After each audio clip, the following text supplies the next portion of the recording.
बिहार राज्य प्रदूषण बोर्ड के अध्यक्ष श्री सुभाष चंद्र सिंह जी, वन एवं पर्यावरण विभाग के सचिव श्री दीपक कुमार सिंह जी, प्रधान मुख्य वन संरक्षक बिहार श्री BA खान जी, अन्य सभी अधिकारीगण, यहाँ उपस्थित पर्यावरणविद, किसान बहनों और भाइयों, प्रिंट और इलेक्ट्रॉनिक मीडिया के प्रतिनिधिगण, देवी और सज्जन, मैं सबसे पहले माननीय उप मुख्यमंत्री श्री सुशील कुमार मोदी जी को और वन एवं पर्यावरण विभाग के सचिव समेत सभी अधिकारियों को बधाई देता हूं कि उन्होंने इस हरियाली समागम का आयोजन किया है। मूल रूप से इसको विश्व पर्यावरण दिवस के अवसर पर आयोजित करने का विचार था, लेकिन मेरी सेवा यात्रा के मद्देनजर उसे 5 के बदले 6 जून को आयोजित किया और मुझे भी समागम में हिस्सा लेने का अवसर प्रदान किया। इसके लिए मैं उनके प्रति आभार प्रकट करता हूँ। बहुत सारी बातों पर चर्चा हो गई है। कल विश्व पर्यावरण दिवस था, हमने भी एक पौधा किशनगंज में लगाया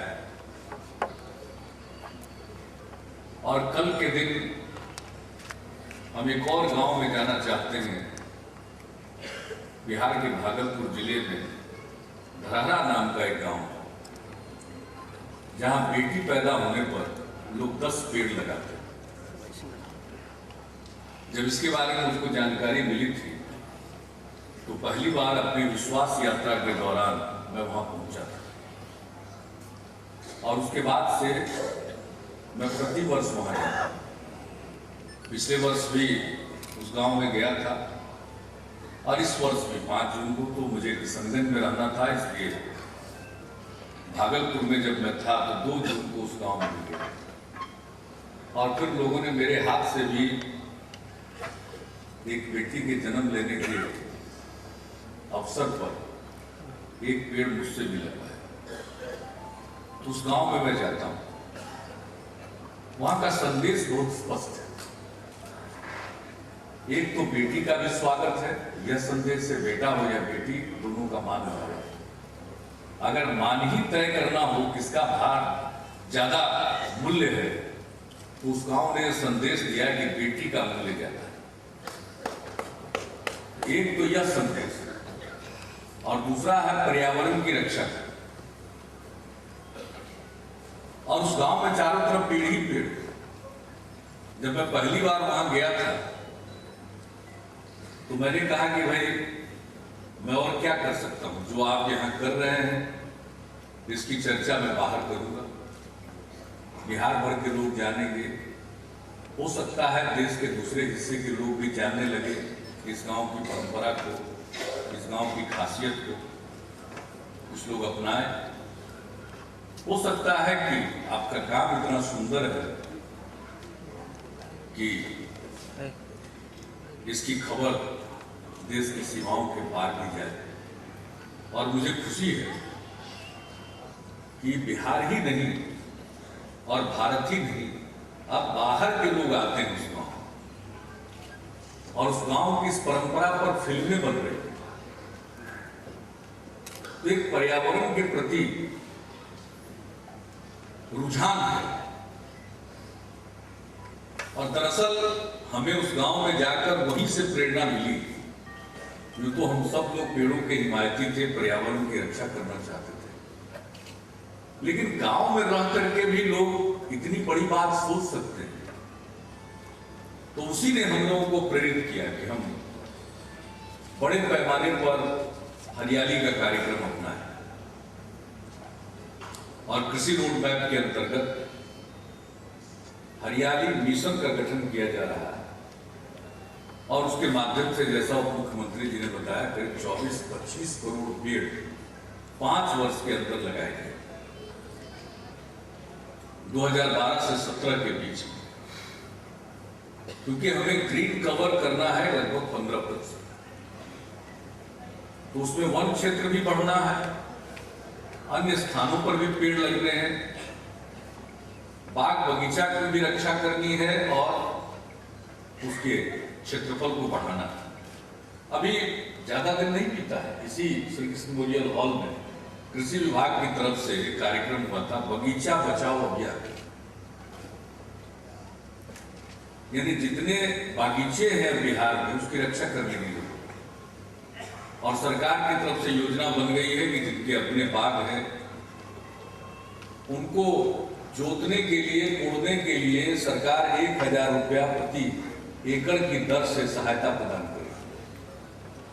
पेड़ों की रक्षा करने के लिए उसके लिए भी सहायता दी जाएगी।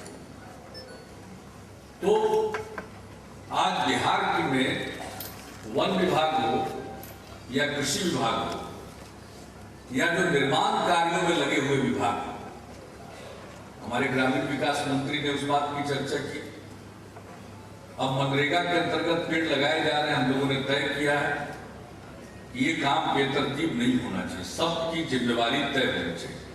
वन विभाग की क्या जिम्मेवारी होगी, कृषि विभाग की क्या जिम्मेवारी होगी, और जो सड़कों के निर्माण में लगे हुए हमारे विभाग हैं उनकी क्या जिम्मेवारी होगी, और ग्रामीण विकास विभाग के अंतर्गत जो ये मनरेगा का कार्यक्रम चलता है उनकी क्या जिम्मेवारी होगी, और कौन कहां पेड़ लगाए।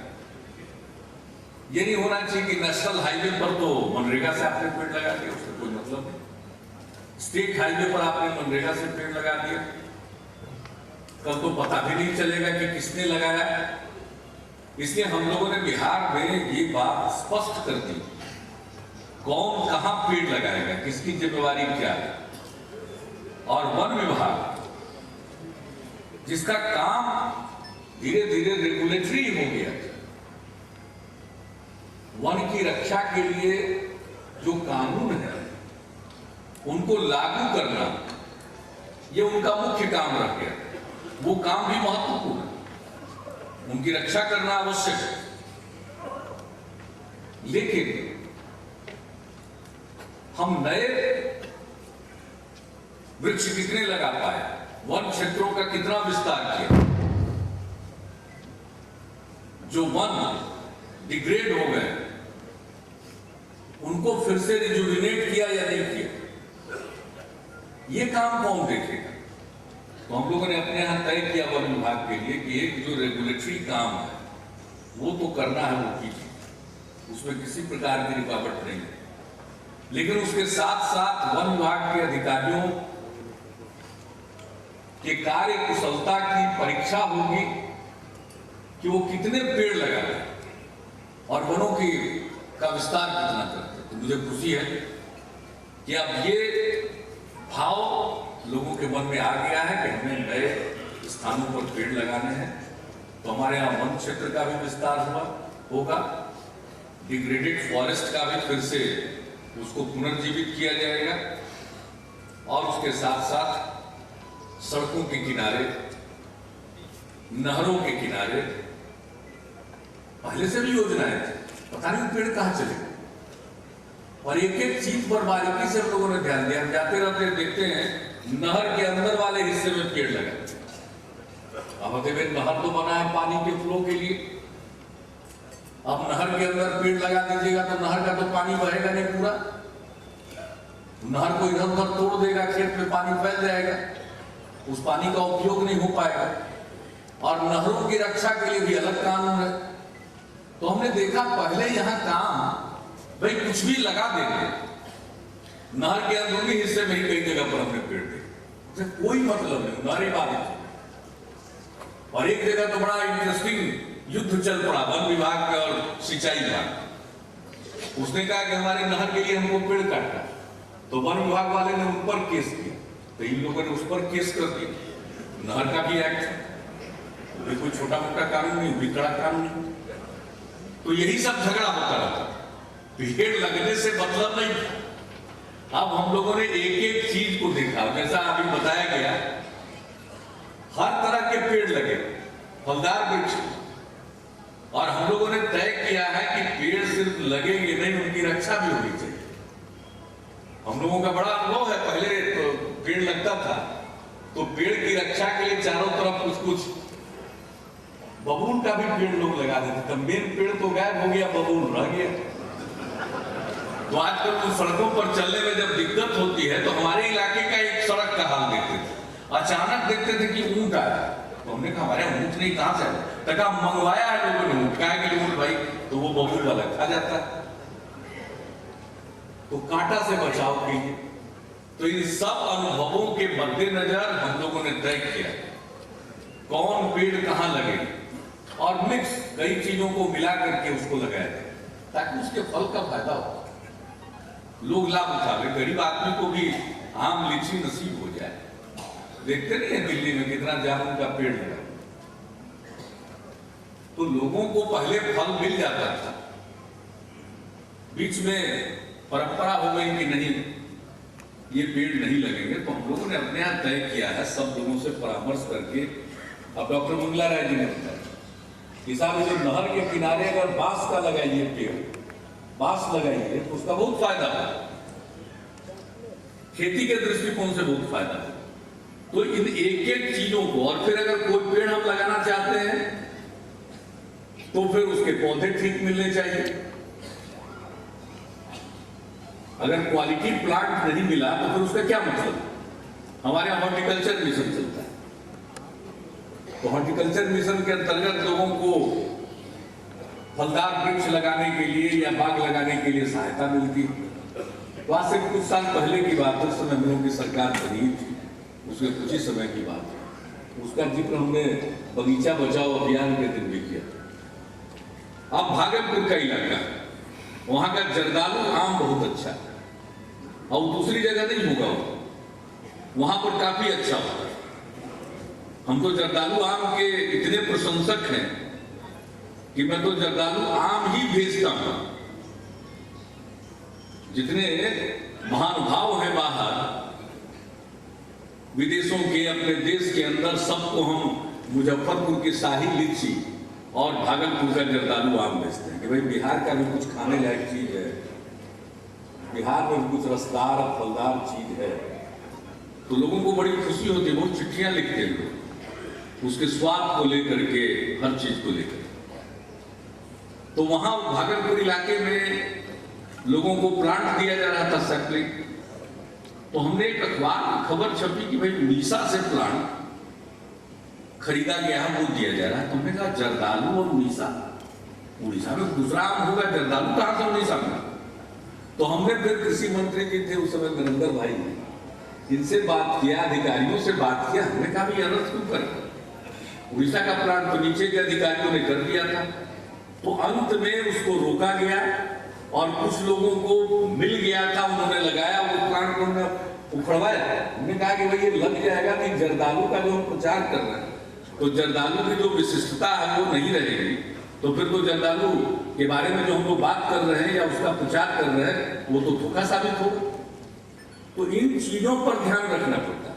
प्लांट सही है, मंगला राय जी का कुशल नेतृत्व मिल रहा है इन सब चीजों में, वैज्ञानिक सलाह में मार्गदर्शन करते हैं। तो हर प्रकार से, चाहे वो मनरेगा के अंतर्गत, ग्रामीण विकास विभाग के अंतर्गत तो गांव की सड़क, उसके अलंग पर, गांव के अंदर पड़ने वाले क्षेत्र और बाकी जगहों पर अलग अलग विभागों की जिम्मेवारी हम लोगों की तरफ से दी गई है इस हरियाली मिशन के अंतर्गत। और उसी पर जैसा कि डॉक्टर मंगला राय जी ने आपके समक्ष एक बात रखी कि बहुत सोचा गया, बहुतों से परामर्श किया गया, लेकिन इस समागम का मतलब है कि पूरा दिन सब लोग सुनेंगे कि भाई हम लोगों ने जितना सोचा उसके अलावे भी कोई सोच है तो हम उसको अंगीकार करेंगे, स्वीकार करेंगे और उसको लागू करेंगे। इसलिए इस समागम का मतलब हमने कृषि रोड मैप को स्वीकार करने के पहले यहाँ किसानों का समागम किया। उसमें ये सारी बातें थी, लेकिन उसमें मुख्य फोकस जो फसलें हैं वो उस पर ही रहा। लेकिन आज विशेष रूप से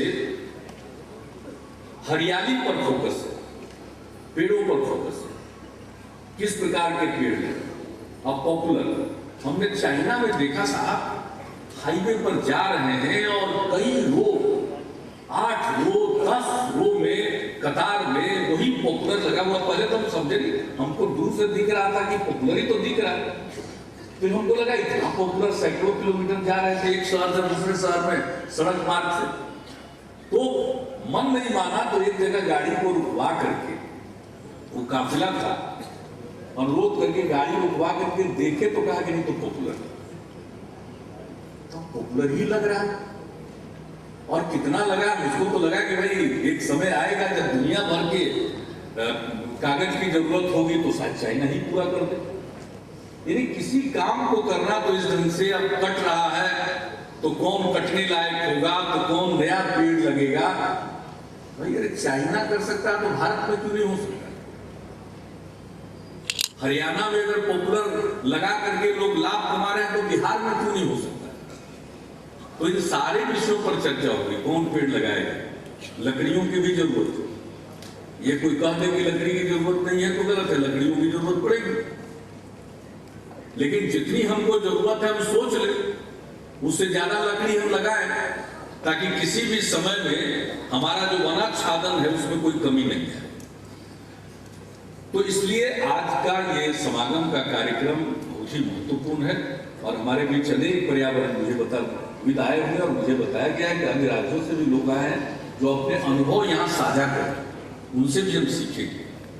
और मंगला राय जी भी बैठेंगे, हमारे वन विभाग के लोग बैठेंगे, सब लोग बैठ करके अपनी कार्य योजना पर गौर करेंगे। उसमें अगर किसी प्रकार के परिवर्तन की जरूरत पड़ेगी तो उसको करेंगे। और ये जो पर्यावरण की रक्षा होगी, जो एक चल पड़ा है कि पर्यावरण बनाम विकास, मैं इसको नहीं मानता। हम दोनों में तालमेल बिठाकर चल सकते हैं और तालमेल बिठाना ही हो।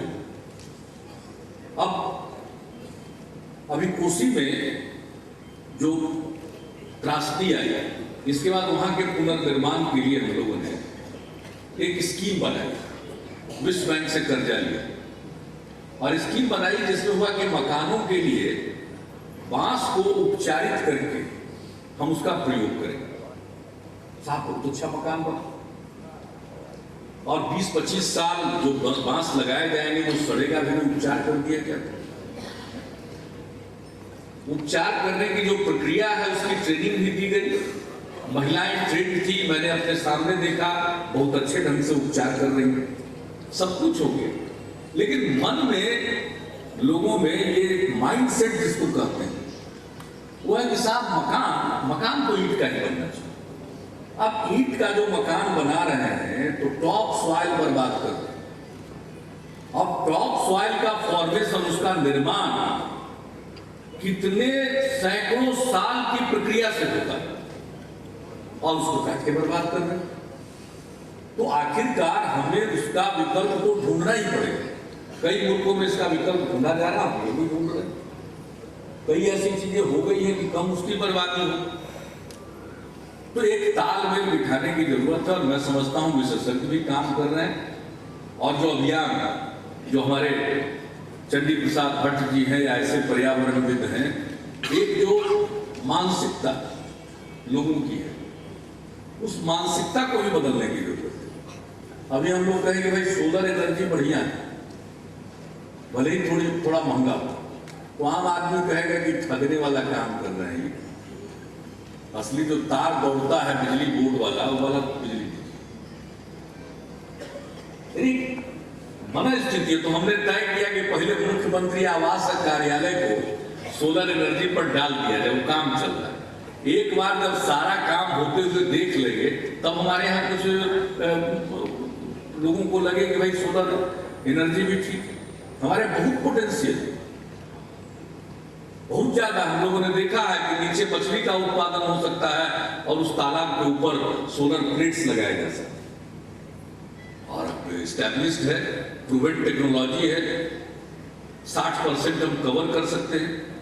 तो इस सारी चीजें सब के लिए ये जो दिमाग में कुछ बातें जमी हुई है उसको उखाड़ना भी होगा। उसमें पर्यावरणविद की बड़ी भारी भूमिका है, जो स्वयंसेवी संगठन है उनकी बहुत बड़ी भूमिका है।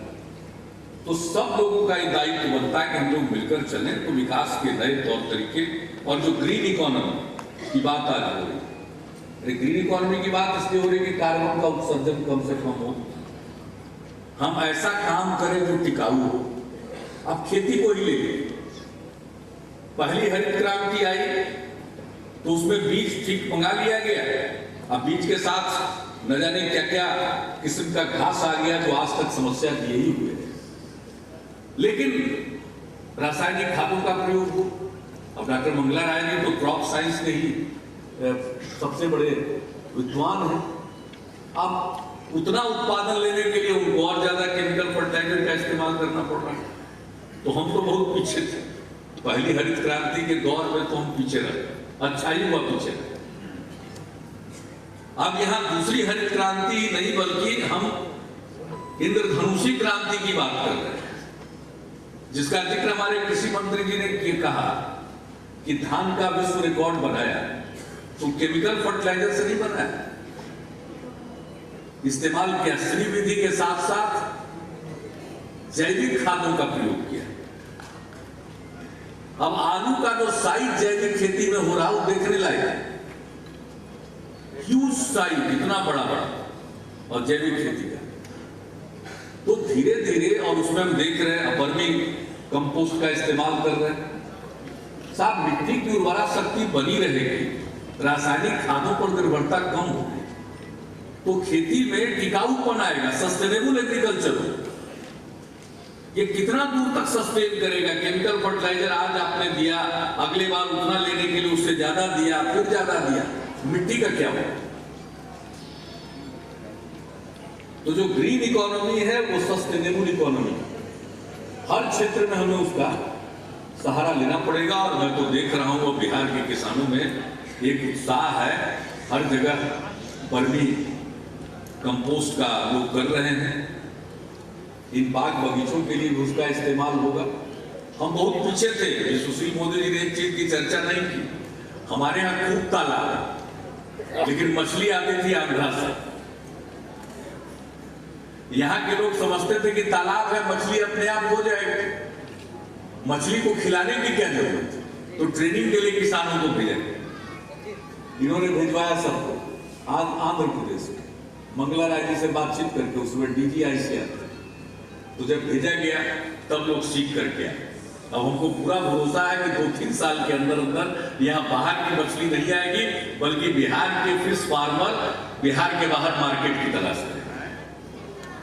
तो बहुत चीजों की जानकारी नहीं थी, तो धीरे धीरे हर चीजों को, और चूंकि देर से हम लोगों ने शुरू किया है, तो जो सर्वश्रेष्ठ प्रैक्टिस है, सर्वश्रेष्ठ प्रणाली है, सर्वश्रेष्ठ तकनीक है, हम उसी को अंगीकार करेंगे। तो आज बहुत लोग आए हुए हैं, सबके अनुभव का लाभ हम लेंगे, और मुझे पूरा विश्वास है कि जो लक्ष्य हम लोगों ने रखा है और जो मैं उत्साह देख रहा हूं, हम न सिर्फ इस लक्ष्य को प्राप्त करेंगे